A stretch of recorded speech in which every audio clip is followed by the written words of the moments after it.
North. We have a big matchup tomorrow night when the Lions face the Packers in Green Bay. It's Thursday Night Football. It's a beautiful thing. Can Jordan Love make it 2 wins in a row at Lambeau? Again, Thursday Night Football tomorrow, 8:15 p.m. Eastern, only on Prime Video. Those guys have been off to a heck of a start in their broadcasts. We love them. We love watching it on Thursday night. Until then, welcome inside Good Morning Football. Presented by Old Trapper Beef Jerky, live in New York City, Wednesday, September 27th. I'm Jamie Erdahl. There's Kyle Brandt. There's Peter Schrager. And there's Jason McCourty. Kyle Brandt just enlightening us about line dance life in Southern California and then into New York. But you yourself do not participate in line dancing, although I think once you bring it up that you must participate. I don't know how. This has to do with the Eagles. This play that they've been running on the goal line, they've been calling the tush push.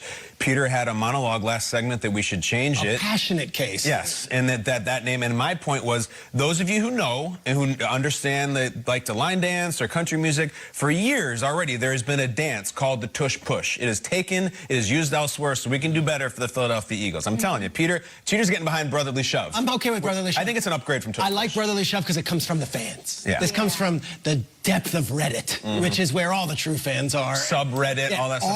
R-Eagles. Got it. I love that. I got it. Okay. Brotherly shove. Brotherly shove. On X, people are giving their suggestions. Jail and jam, Hurts squirts. So there's Nope. that's I don't know about that one. That one's gross, Jason. I'm just Hurts reading. squirts. I'm just reading what the because it people rhymes say. with Hurts. What does squirt have to do with it? He squirts through the hole Oh, okay. into All right. the end zone. I don't know. So. All right, where's Michael You Scott? all right, Jim?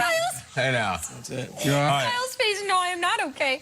Ian Rappaport, get us out of here. Squirts.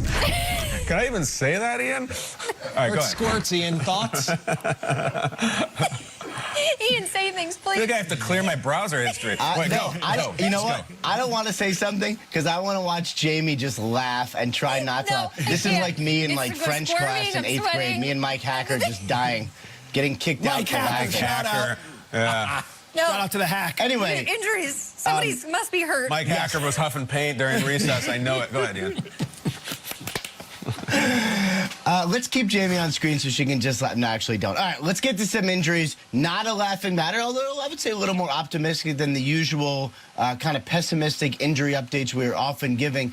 The Packers are getting healthy. Christian Watson, who has not yet played this year, one of their standout receivers, and I think really one of the more up-and-coming receivers in the game, could actually be back for Thursday Night Football against the Detroit Lions. And don't take my word for it. This is what he told Packers reporters yesterday, saying that's the plan when they asked if he was going to play. So perhaps Christian Watson could get back on the field this Thursday. Similar situation for Aaron Jones, the Packers running back. He also has been dealing with a hamstring injury. Tweaked it at the end of game 1. We have not seen him since, as we're really close to playing this past Sunday. Did not happen. Romeo Doubs saying we're going to get 33 back. That's Aaron Jones. Good sign there. And then for the Detroit Lions, David Montgomery, I think he thought when he first initially injured his thigh, he'd be out a couple weeks. Missed last week's game. Dan Campbell, the head coach, saying that he's starting to feel really good about Montgomery's participation. So perhaps both of these teams could be healthy tomorrow night. That would be really good, really fun for all the fans out there looking Jamie's forward back. to Thursday night. That's great, Jamie. Yes, I have gathered myself in a professional manner, and we are moving on from all names that have related to the play that the Eagles are running and the goal line. Ian Rappaport, thank you for your service. We appreciate it. You know, and that's if you can't get in, that's the way you got to end it. You know, you win some games and you find a little bit of a flow, and it's always good to win on the road, especially in this division, you know. So, but I think that's the extent of it, you know. And now it's a new season. We know we can win out there. We've done it before, but you got to go earn it. It's not going to be given. It's going to be it'll be loud, you know. It'll be a tough environment. They're playing good, so here we go. Yeah, but so are you, Dan Campbell and the Lions. Here we go. It's the 2-1 Lions against the 2-1 Packers. Kind of an obvious answer, but it feels like there's a lot of options to where you could take this question with what's at stake tomorrow night, Kyle, at Lambeau Field. What's at stake now is I want to find the Reddit thread that has Eagles goal line play like dirty name suggestions, because there's probably one of those too. I think Jason found it on Twitter, right? Yeah, I mean, my gosh. The name they're calling it now, you can consider that dirty. The tush push. Yeah, that's true. There's a lot of ways to go with it. I'm thinking of the bathhouse. We'll see. What are we talking about? Lions, Packers? Lions, Packers, Thursday night. What's at stake, Kyle? Besides the shots? All right. Yeah. Reset. What's that? This is the varsity. The NFC North has 2 teams that are 0-3. It's the only division in the league. The only one. Most divisions don't have any. The NFC North has 2 sparring partner tomato cans right now. The Vikings and the Bears are both 0-3.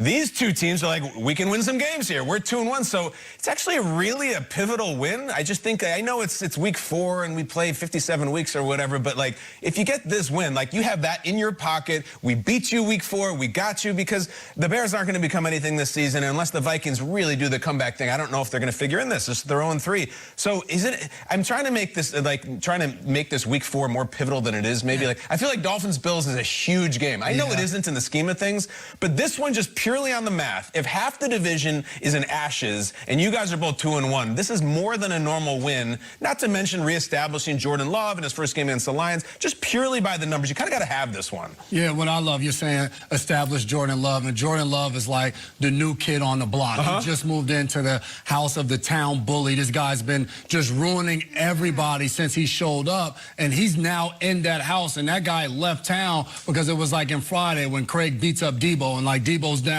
he's gone and he's sent away. That was Aaron Rodgers. He was the bully. The Lions beat him up last year because the Lions, last year, they were the new kids that moved in, and they showed up. All the girls liked them. They were good at every sport. They just seemed to fit in really well. Jordan Love, now you got to show up and you have to perform. They're young, they're fun.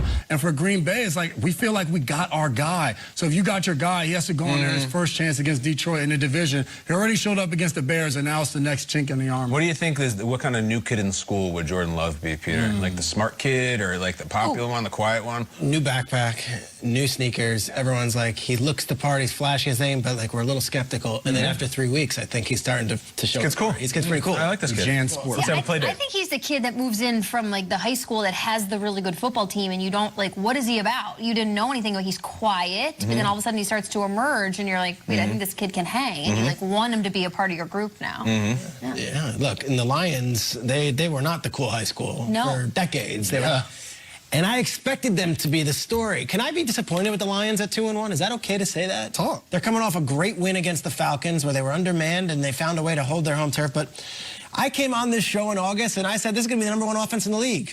It's the #8 offense in the league. I said they're going to lead the league in points. 12th in points. They're 2-1 and they're on top. And I want to see that Lions offense that we were expecting. I want to see Jahmyr Gibbs. Take off. I want to see some more creativity from Ben Johnson. I want to see that version of the Lions that we saw week 18 last year in Green Bay, in Lambeau. Look, they had the national game against the Chiefs. They had a great win in Arrowhead. They lost to the Seahawks in a shootout, and then they beat the Falcons. They're great. The 49ers and the Eagles and even the Cowboys, where we were originally saying they should be this year. They haven't been. They're 2-1. That's fine. But they're in that next tier. They're in that same tier with the Packers. They're in that same tier with the Commanders. They're 2-1. Go out there. Al Michaels on the call. Amazon with all their bells and whistles and Next Gen and whatever else. Ben Johnson, have a day. Dance it up. Let's do it crazy, and let's be talking about the Lions in that same conversation that we thought we were going to be before the season. I've never come down on a Lions team that's had a winning record in my history. That's amazing. They're 2-1. I get you. I get it. High expectations. They're 8th in points. I thought they'd be #1 in points. Let's see some more offense out of this. I like that they got out of the gates. The Detroit team always starts slow, and last year was terrible. They're 2-1, and yet, never mind my take. You're right. The expectations should be met. Look, if I'm going to say that they're going to win the NFC North, and they're going to be the high-fired offense, and they're going to dazzle us, and Ben Johnson's the head coach to be in the league, that hasn't been the case yet. They've won smart football, and they've played well, and they went into Arrowhead and commend them and all that. They should beat this Packers team in Lambeau if they're the team that the Lions that we thought they were going to be. The NFC North is one of these divisions that, when you look at the history of it over the last 20 years, it is just a smattering of who wins it at the top. The Packers kind of had the most frequency to win the North, but it's a good mix. The Lions are never there, but even though the Packers are there pretty frequently at the top, this is a new Packers team. The identity is different. It feels like the new kid on the street, if you will. This is like, let's wear the crown, if you will, a little bit. The team that wins this in prime time is like showing everybody in the league your new identity and who you want to be viewed at in this division. Kyle, I'm curious, you as a, I don't want to call you a Bears fan, but you're a Chicago native. You understand the identity of the division. You said something the other day about the Packers, that this is a likable team. I like them. If they win this game, this is a new Packers identity, likable team, and you're continuing on with this trend. Well, it's bearing out what we saw in the offseason. Rodgers leaves, and there was a true groundswell of support from Packers fans about Jordan Love, about it's time, fine, we're done with Rodgers. We are so excited about this guy who is homegrown, grass-fed Packer. This is the most exciting season we've had in the last few years. You're like, oh, this. You know, we had on Nick Vial from The Bachelor, who's our resident Packers fan and has a history with Taylor Swift, apparently, or no, Jamie? He says. So he says. Just ask him. Get to your point.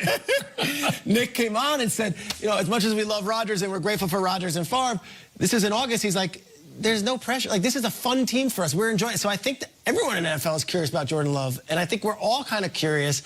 Tomorrow's his first big national primetime game. Yeah. Let's see how This is a good point. Every season of the last decade for Packers is Super Bowl, it's a total disappointment. Like, if the Packers get a wild card this year, it's like, hell yes. Go. We're in the playoffs. That's a totally different expectation. I think that's why it's cool. Yeah, who will seize the crown, if you will, atop the NFC North?